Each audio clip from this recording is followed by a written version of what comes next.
नमो अरिहन्ताणं नमो सिद्धाणं नमो आयरीयाणं नमो उवज्झायाणं नमो लोये सव्यसाहुणम् मङ्गलं भगवान् वीरो मङ्गलं गौतमो गणी मङ्गलं कुन्दकुन्दाद्यो जैनधर्मोऽस्तु मङ्गलम् सर्वमङ्गलमाङ्गल्यं सर्वकल्याणकारकं प्रधानं सर्वधर्माणां जैनं जयतु शासनम् अज्ञानतिमिरान्धस्य ज्ञानाञ्जनशलाकया चक्षुरुन्मीलितं येन तस्मै श्रीगुरुवे नमः। बंधुओं,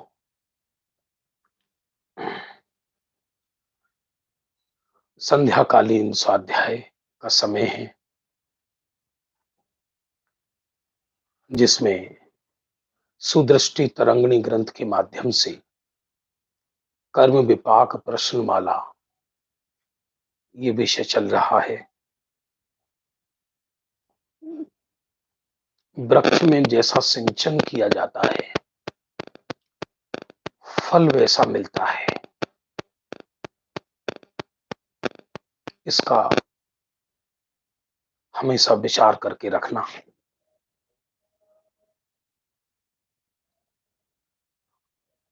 अभी जो विषय है यह जीव किस पाप से लोक निंदे होता है। लोक में हिंसा, लोक में इसकी बदनामी होती है, लोक निंदे होता है। किस पाप के फल में? जिसने जगत पूज्य बीतरागी देव जी के वश में नहीं है, क्योंकि 6 महीने 8 समय में 608 जीव ही मोक्ष जाते हैं, इससे ज्यादा नहीं जाते। कितना भी धर्म प्रभाव ना हो, कितना भी हम पढ़ें, कितना भी पढ़ाएं, 170 तीर्थंकर एक साथ हो जाए तो भी मोक्ष जाने वाले जीव ज्यादा नहीं हो जाएंगे। धरती पर बहुमत हमेशा अज्ञानियों का रहेगा,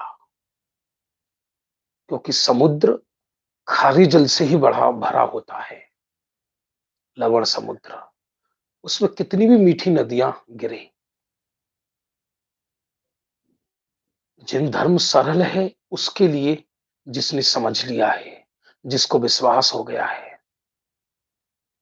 सत्य तो ये है, जो नजर आ रहा है, जो दिखाई दे रहा है, वह कल्पना है। जो हमें नजर नहीं आ रहा वो यथार्थ है। दिखाई कुछ देता है, होता कुछ है। चैतन्य आत्मा नजर नहीं आता, प्रभु नजर नहीं आता, लेकिन वो यथार्थ है। जगत में जो कुछ नजर आ रहा है वो सब पुद्गल का पसारा है, वो अयथार्थ है। अयथार्थ है अर्थात पुद्गल स्कंद है, वो द्रव्य नहीं है। वो घटनाएं क्षणिक हैं, आएंगी और चली जाएंगी। इसलिए जो सच्चा जैन होगा वो 2-4 भव में, 8-10 भव में, या अधिकतम अर्ध पुद्गल परावर्तन में मोक्ष चला जाएगा। तो संसार में तो बहुमत दुखी और अज्ञानियों का ही रहेगा। ये विश्व का सत्य है, ये तीनों लोगों का सत्य है। क्योंकि यदि संसार और मुक्ति में तभी तो अंतर होगा। तीनों लोक में हर चीज ग्रुप में रहती है। सारे नारकी नीचे, सारे देव ऊपर, सारे सिद्ध सिद्ध शिला पर, सब ग्रुप में रहते हैं। सारे संसारी नीचे, सारे मुक्त ऊपर, सारा पानी समुद्र में, हर चीज ग्रुप में रहती है। इसलिए यदि हमने जगत का अनुकरण किया तो कभी धर्म को नहीं समझ पाएंगे। यदि हमने संसार का अनुकरण किया, भीड़वाद को देखा कि भीड़ कहां जा रही है, तो हमको ये जिन शासन समझ में नहीं आएगा। इसलिए यह जीव सत्य को समझे बिना जिन धर्म, देवगुरु धर्म की निंदा करता है, किसी को देव धर्म गुरु का निंदक जान उससे प्रीति की, समान भाव वाले मित्र बन जाते हैं। अरे देवगुरु धर्म पर विश्वास होना कोई साधारण बात है क्या? जगत पूज्य, प्रशंसा योग्य वीतराग आदि उत्तम गुणों की निंदा की है इस जीव ने, निंदा की है।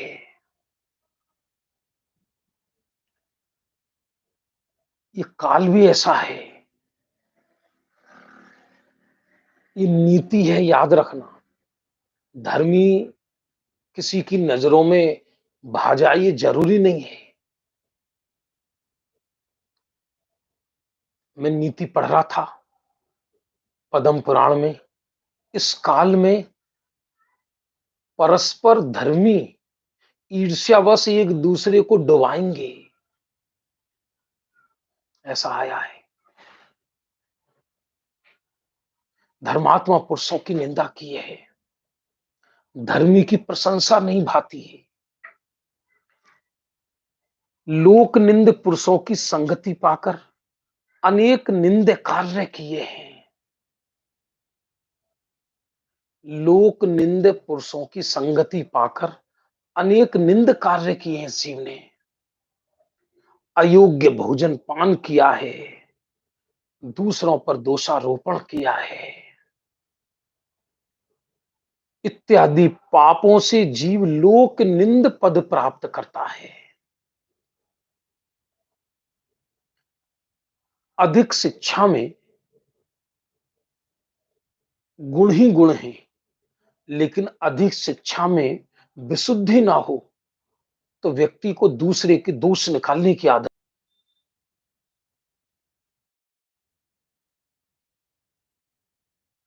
तो इस जीव को सत्य धर्म समझ में आएगा।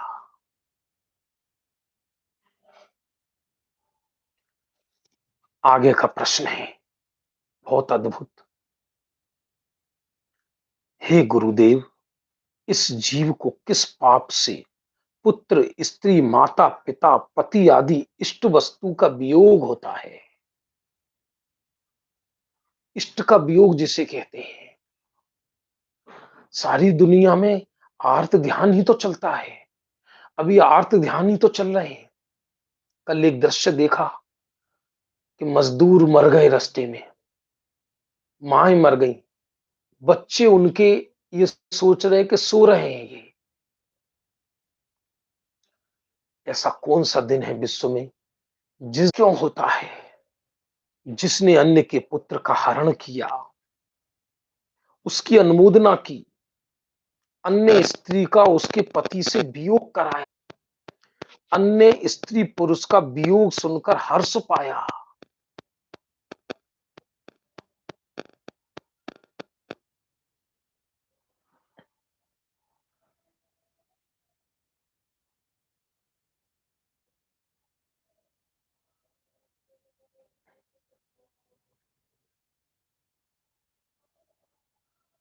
समझना बंधु हो। किसी का सुना के उसका तलाक हो गया तो मन ही मन में अत्यंत प्रसन्न हो रहा है। उसकी स्त्री का वियोग हुआ है। जिसने माता पिता आदि कुटुंब से अन्न का वियोग कराया है, अन्न का कुटुंब से वियोग हुआ सुनकर महाहर्षायमान होता है। हमने सुना है कि नरक में असुर कुमार होते हैं, लेकिन जगत में भी असुर कुमारों की कमी नहीं है। चारों तरफ व्यक्ति एक दूसरे के कष्ट को देखकर मुदित होता है। इत्यादि पाप भावों से भवांतर में जीव को कुटुंब आदि का वियोग होता है। बिना कारण के तो कार्य नहीं हो सकता।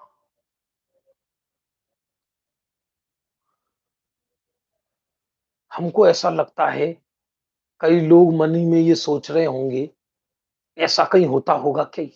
हाँ हाँ, ऐसा ही होता है। वरना अपने चित्त में विचार करके देखो कि अलग अलग घटनाएं लोगों के साथ क्यों होती हैं, इसके पीछे कुछ ना कुछ तो कारण होगा ना। बिना कारण के स्वयं में ऐसा होगा क्या? द्रव्यान योग, प्रथमान योग सत्य है, उसी प्रकार ये चरणान योग भी सत्य है। ये एक तरीके से प्रथमान योग और कर्णन योग ही है। ये परिणामों का फल मिलता है, ये कर्णन योग है। परिणाम सुधारो, ये चरणन योग है। आत्मा के आश्रय से परिणाम सुधरते हैं, ये द्रव्यान योग है। क्योंकि आत्मा इस जीव को किस पाप से धन का वियोग होता है। मेहनत से धन कमाता लुट जाता है, नष्ट हो जाता है। जिसने पूर्व भव में हम लोग जिस समाज में रहते हैं, उस समाज में धर्म कितना करते हैं वो तो केवल ही जाने या खुद जाने। राग द्वेष के अड्डे हैं, अड्डे। एक को दूसरे का उत्कर्ष नहीं सुहाता। कर्म क्षेत्र तो छोड़ो, धर्म क्षेत्र में रहने वालों के साथ कभी कभी ऐसा हो जाता है, से अभी परिचय नहीं है, उनके परिणामों का तो फिर क्या ठिकाना। इसलिए किसी का धन नष्ट होता है तो मन में प्रसन्न होता है, उसकी अनुमोदना की है। अशुभ भावों से लौकिक सुख भी, लौकिक दुख भी पर से निरपेक्ष है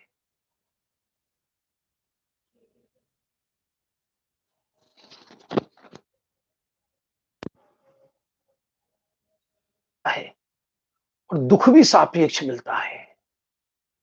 ये जैन दर्शन का महासिद्धांत है। वो वस्तु है तो है, मेरे लिए उसका क्या प्रयोजन।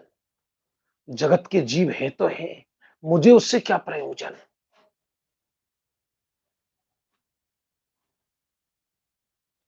आगे कहते हैं, इस जीव के घर में आग किस पाप के उदय से लगती है। दिन रात ईर्ष्या से जलता है। कभी विचार करना चाहिए, यदि प्रतिस्पर्धा में जीता नहीं होती जो जगत से निरपेक्ष हो जाए, कंठ में रोग हो जाता है भयंकर, तो वो किसके उदय से होता है। दूसरों के सुंदर स्वर को सुनकर मन में ईर्ष्या करी, वांतर में स्वयं नारियल में, कंठ में नारियल के समान दीर्घ भेद हो जाता है, महारोग हो जाता है, एक शब्द नहीं बोल पाता।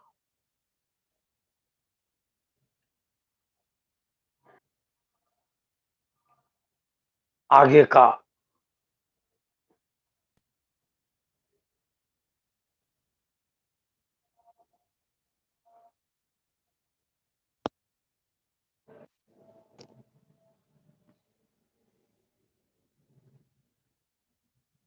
ध्यान देंगी।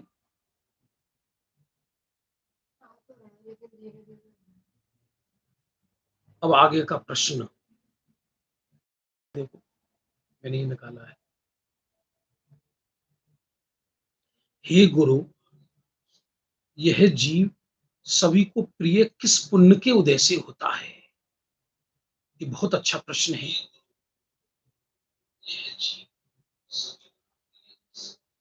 किस पुण्य के उदय से होता है। दो तीन प्रश्न इस अधिकार शेष हैं। हे गुरु, यह जीव सभी को प्रिय किस पुण्य के उदय से होता है, जिसने पूर्व भव में समस्त संसारी जीवों के प्रति स्नेह भाव रखा।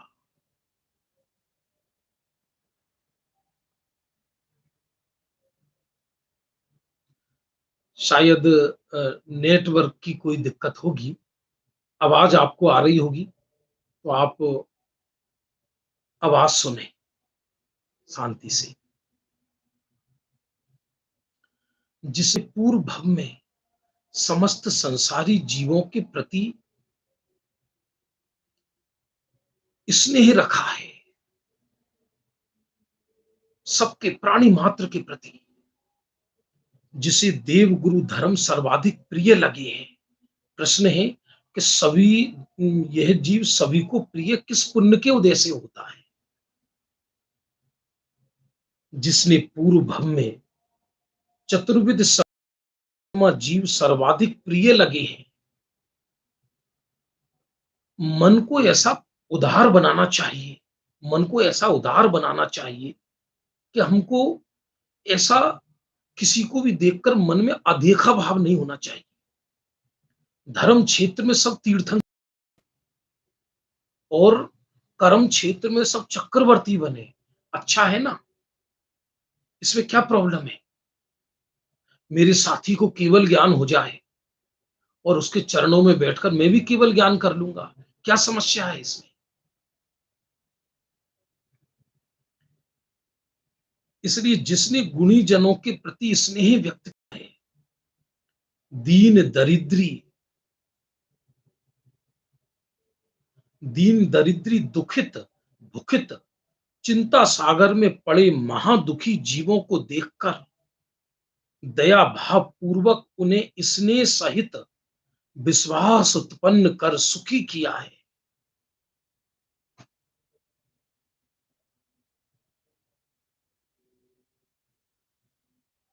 थोड़ा नेटवर्क का हो सकता है प्रॉब्लम हो।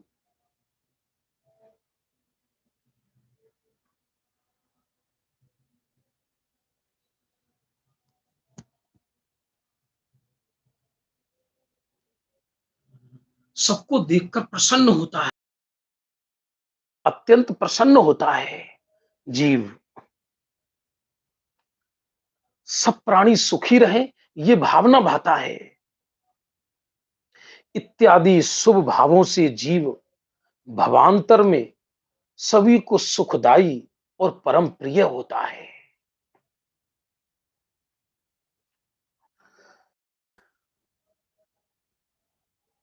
बहुत मुश्किल है।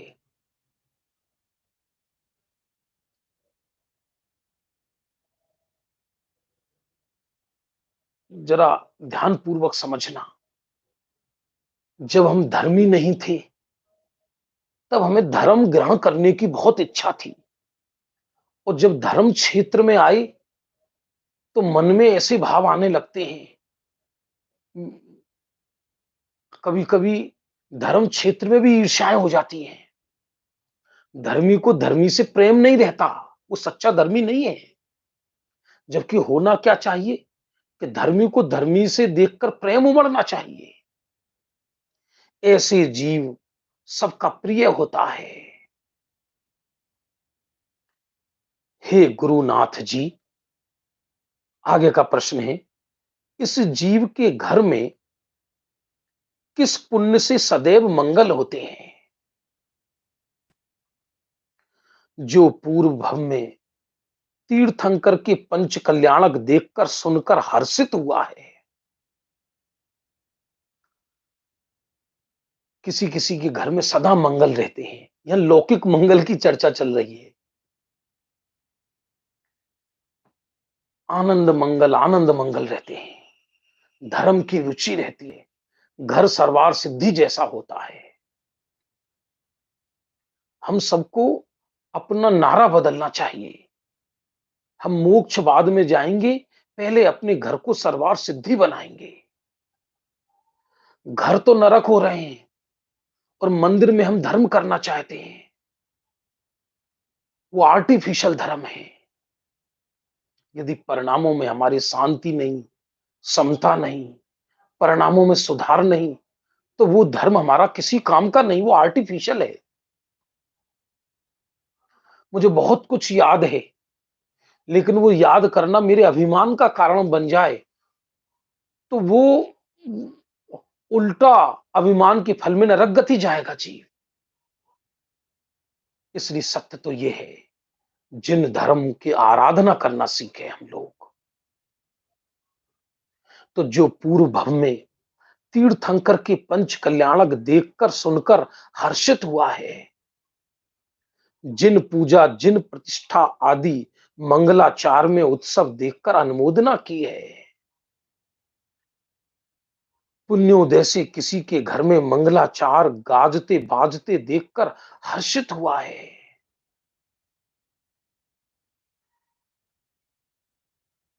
किसी के घर में शोक चिंता भय देखकर उनके प्रति दया की है,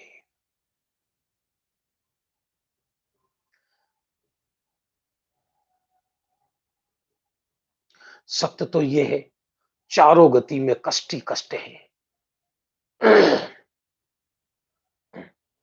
पुण्य उदय जिन के तिन सदा सुख साता, यह संसार जथारथ देखो सब दिखे दुख दाता। पुण्य उदय वालों के भी सुख नहीं है, पुण्य उदय वाले भी दुखी है।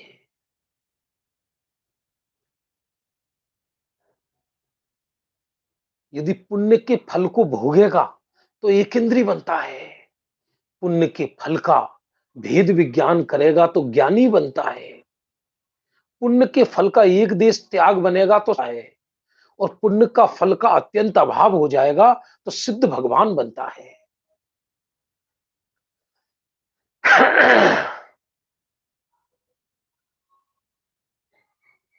इसलिए आचार्य जो चर्चा कर रहे हैं वो बहुत अद्भुत है, समझने जैसी। आनंद मंगल जगत में है नहीं। अभी जो विश्व वर्तमान विश्व में जो परिस्थिति बनी हुई है, वो वास्तव में ये वैराग्य बढ़ाने की परिस्थिति है, वैराग्य बढ़ाने की। इसके बाद जब ये लॉकडाउन खुलेगा, समझ लीजिए लोग सामान्य होंगे, सामान्य तो होंगे, उसके बाद भी हमारी रुचि धर्म में लगी रहे तो वो हमारा भय के वशीभूत होकर धर्म करना वो धर्म नहीं है। सच तो ये कि हम डरे हुए हों तो डर के कारण व्यक्ति कोई धर्म खोजता है, डर के कारण परिणाम यदि सुधारने की बात करता है तो परिणाम सुधरेंगे भी नहीं ऐसे। इसलिए जिन धर्म को देखकर प्रसन्न चित्त होता है, आप जानते हैं जब रावण का वध हो गया तब राम और लक्ष्मण पहुंचे, रावण की हजारों रानियां जो थी उनके आगे राम लक्ष्मण हाथ जोड़कर खड़े हो गए और उनसे कहा, देवियों तुम लोगों के विधवा होने में हम कारण हैं, तुम्हें जो हमें प्रायश्चित दो, जो दंड देना हो वो दो हमको, हमें तो हमारी सीता चाहिए थी। बाद में विभीषण को ही तिलक कर दिया और वहां से उनका दाह संस्कार करके रावण का वापस आए। राम की गर्दन नीचे थी, अयोध्या में आरतियां उतारी जा रही थी राम का। आज राम लक्ष्मण सीता 14 वर्ष बाद वो भी लंका को जीतकर सीता को वापस लेकर अयोध्या में वापस आए हैं। राम ने लक्ष्मण को बुलाया, शत्रुघ्न को बुलाया, भरत तो पहले ही बैरागी हो गई थी, वो तो दीक्षा के लिए चल दिए। लक्ष्मण से रखा, राम ने लक्ष्मण से, इसकी नहीं है। शत्रुघ्न से कहा, शत्रुघ्न कहते हैं कि अयोध्या पर तो तुम ही शासन करो, मुझे नहीं करना। इधर यह सब कष्ट देखकर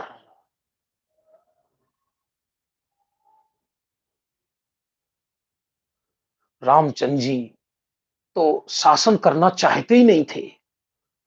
तब उनकी मां ने उनसे पूछा, तुम्हारी गर्दन नीची क्यों है?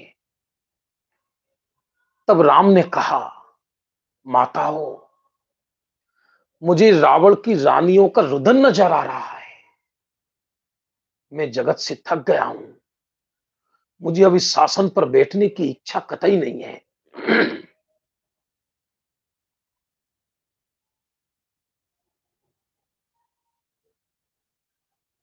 ऐसा ऐसे थे राम।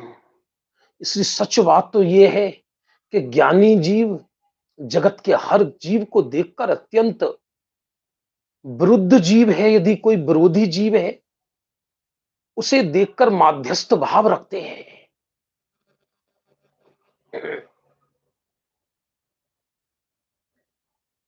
उसे देखकर माध्यस्थ भाव रखते हैं और जो जिन धर्मी जीव है उसके प्रति वात्सल्य करते हैं। बार बार जो लोग लिख रहे हैं, नेट नहीं आ रहा तो अब कुछ नहीं किया जा सकता। अब तो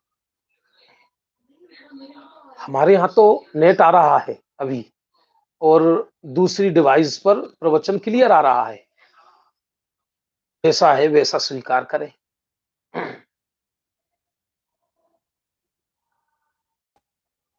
इसलिए जिस जीव के चित्त उदार होता है, सबको देखकर प्रेम रूप प्रवर्तित होता है, उसके घर में सदैव मंगल होते हैं। स्वयं तेगचंद जी साहब ने ये कहा कि ये प्रश्न गौतम स्वामी ने भगवान महावीर से पूछे। ये प्रश्न देवियों ने माता से पूछे। इनमें से कितने ही प्रश्न तो त्रिलोकीनाथ की माता से देवांगना ने किए। उनके उत्तर तीर्थंकर की माता ने दिए हैं। देखो आ गया, और उनको मजाक मत समझना। उनके उत्तर श्री गौतम स्वामी ने दिए हैं। इन सबको एकत्रित कर भव्य जीवों के कल्याण यहां समुच्चय रूप से व्याख्यान किया गया है। इनका रहस्य समझकर पाप पंथ का त्याग कर सुपंथ में लगकर अनेक जीवों ने पुण्य का बंध किया है और अनेक जीव धर्म उपार्जित करेंगे। अतः विवेकी जीव इस प्रश्न माला को बांचकर निकट संसारी इनका रहस्य समझकर अपना कल्याण करें। कई लोग इसको स्थूल समझ रहे होंगे। बंधुओं, जैन धर्म में स्थूल और सूक्ष्म कुछ नहीं होता। टोडरमल जी ने सूक्ष्म भाषी कहा है। जिस लाइन से, जिस जिनवाणी की किसी भी पंक्ति से, जिस ग्रंथ से अपना उपयोग जगत से उदास हो जाए और मन स्वरूप में लगना लगे, जिन धर्म में लगने लगे, समझना बस वही लाइन, वही ग्रंथ हमारे लिए उपयोगी है और महासूक्ष्म है। स्थूल का अर्थ संसार, सूक्ष्म का अर्थ आत्मा। स्थूल सूक्ष्म का अर्थ ये कतई नहीं है जो किसी के समझ में नहीं आए वो सूक्ष्म, और जो समझ में आए वो स्थूल। ऐसा नहीं है। जिससे हमारा उपयोग बाहर से हटकर स्वरूप में लग जाए वो सब सूक्ष्म, और जहां हमारा उपयोग बहिर्मुखी हो उसका नाम है स्थूल। इसलिए इस चर्चा को स्थूल मत समझना। द्रव्यानुसारी चरणम, चरणानुसारी द्रव्यम। द्रव्यानुयोग के अनुसार चरणानुयोग होता है और चरणानुयोग के अनुसार द्रव्यानुयोग होता है। दोनों में सामंजस्य होता है। जितना द्रव्य माने आत्मा का आश्रय है उतनी वीतरागता है, और जितना आत्मा का आश्रय नहीं है उतना भूमिका योग्य शुभाशुभ परिणाम है। तो ज्ञानी को परिणामों की मर्यादा आ जाती है। ज्ञानी अन्याय नीति अवक्ष का भक्षण नहीं करते। उनके परिणामों की मर्यादा आ जाती है। और कदाचित बाहर में जो फल नजर आते हैं, इन फलों के प्रति प्रश्न तो उत्पन्न होता ही है ना। ऐसे ऐसे दृश्य दिखाई दे रहे हैं इस समय टीवी पर, अखबार में, जिसे देखकर आंखों की अश्रुधारा बह निकले। बच्चा 5-5 7-7 दिन से साइकिल पे भयंकर धूप में, सूखे सूखे बच्चे जा रहे हैं, कोई ठेलियों पर, मजदूर पैदल चल रहे हैं, जिनके पैरों की खालें उछल गई हैं। अपने घर तक पहुंचेंगे नहीं पहुंचेंगे, केवली जाने। ऐसी विपदा है विश्व के ऊपर, भारतवर्ष में तो पूछो नहीं। खरगोश बन के आंख बंद करने से थोड़ी कोई दृश्य बंद हो जाएंगे।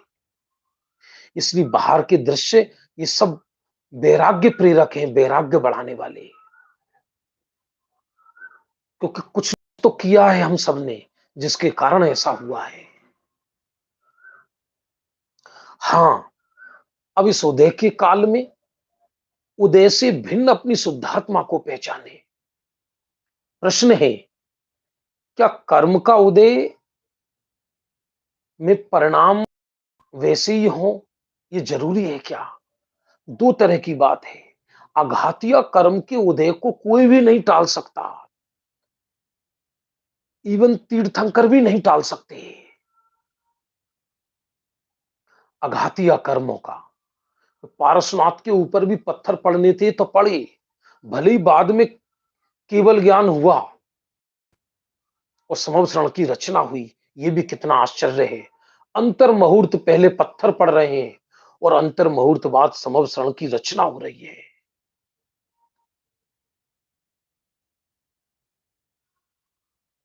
कितना आश्चर्य है।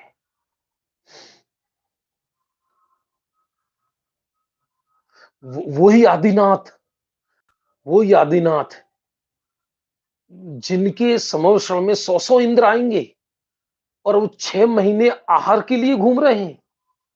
तो इंद्रों को पहले नहीं बता देना चाहिए था राजा श्रेयांश को जाकर? कितना आश्चर्य है कि उनको भी विकल्प नहीं आया।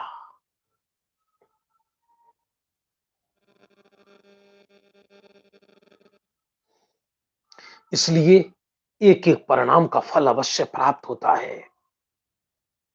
जिसका संसार निकट आ गया है, वह जगत को वैराग्य स्थली बनाता है। जगत अविचारित रम्यम, ये विश्व के विषय में जब तक विचार नहीं किया जाए तब तक रमणीक नजर आता है। और जैसे ये विश्व के विषय में आगमनकूल विचार किया जाए तो वैराग्य की स्थली नजर आती है। जो भाग्यवान जीव होता है वो भवसागर से तिर जाता है।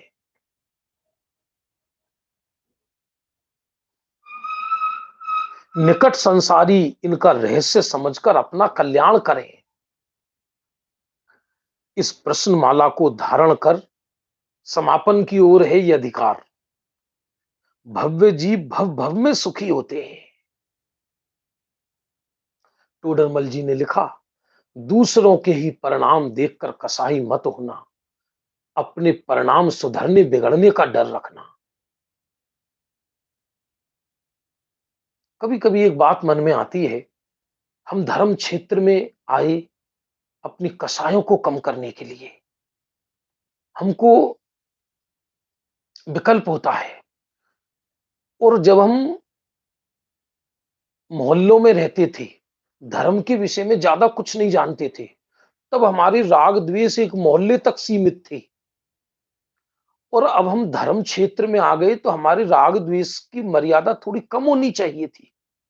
न सही राग द्वेष का भाव, तो मंद तो होना ही चाहिए था ना। अंतरोन्मुखी वृत्ति तो होनी चाहिए ना, लेकिन वो नहीं होती, क्योंकि हम आराधना नहीं करते। वहां ये हो रहा है, वहां ये हो रहा है, उसने ये कर दिया, उसने ये कर दिया, वो ऐसा है, वो ऐसा है।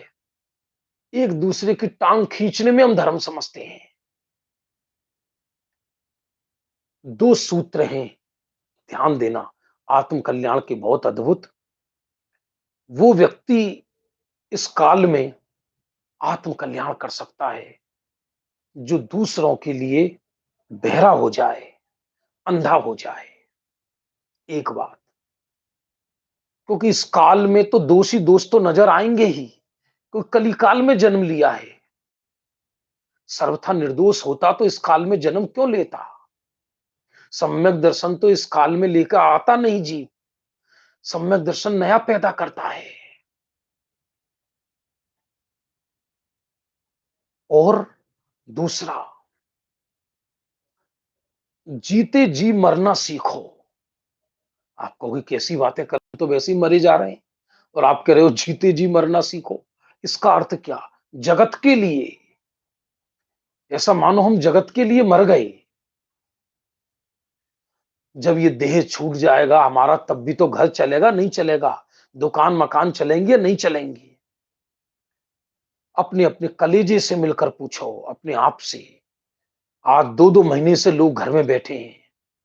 यदि ये परिस्थिति नहीं होती, तब कोई विद्वान, कोई ज्ञानी महात्मा, मुनिराज ये कहते सब 3 महीने के लिए अपना व्यापार बंद करके मंदिरों में रहो।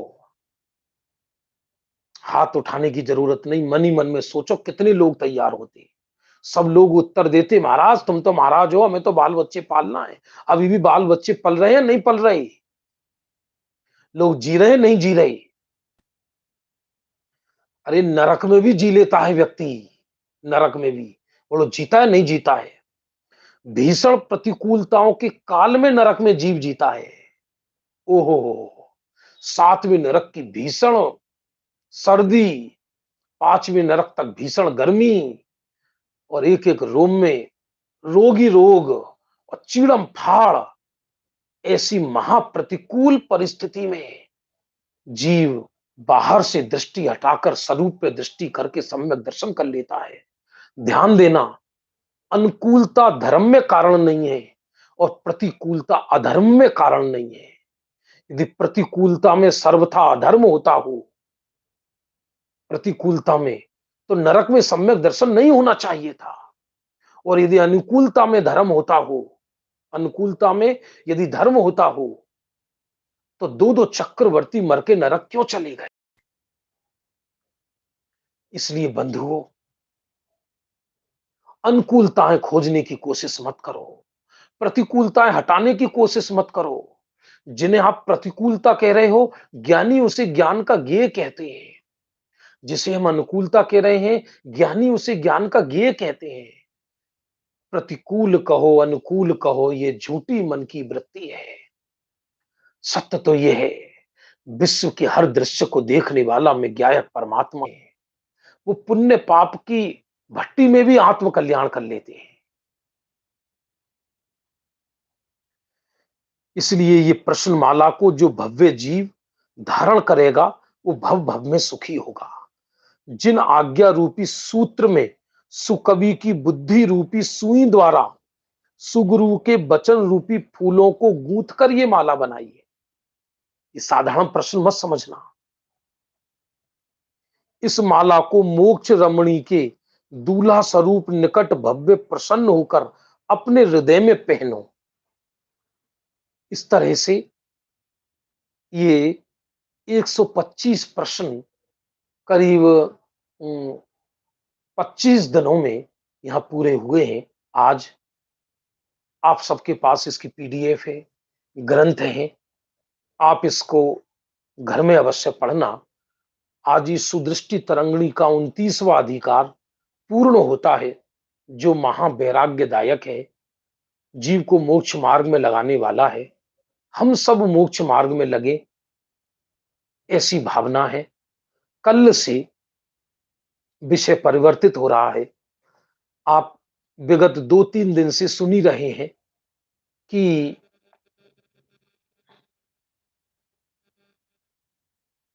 हम्म, कि पंडित टोडरमल जी के सुपुत्र गुमानी राम जी थे। पंडित टोडरमल जी के सुपुत्र गुमानी राम जी थे। उन्होंने एक समाधि मरण नाम का एक लेख लिखा है, 10-12 पेज का। उसकी पीडीएफ में सुबह भेजूंगा। तो अभी ये 10 दिन, 10 या 12 दिन हमारा समझ लीजिए, ये चौथा लॉकडाउन कल 18 तारीख से वो चलेगा और इस महीने में पूरे 12 दिन में वो विषय पूरा होगा समाधि मरण का, क्योंकि वो भी विषय समझने जैसा है, अत्यंत वैराग्यदायी है। पंडित प्रवर गुमानी राम जी के वचन हैं, बहुत प्रेरणास्पद है। प्रतिकूलताओं में भी आनंद पूर्वक कैसे जिए, ऐसे वो समाधि मरण का विषय कल प्रारंभ करेंगे। जिसको सुनने की जिज्ञासा हो अवश्य साधर्मियों को भी बताएं। टाइम यही रहेगा 7:15 से 8 बजे तक। जावाणी के ज्ञान ते सूझे लो कालो, सोवाणी मस्तक नमो सदा देत तिहुँ दो।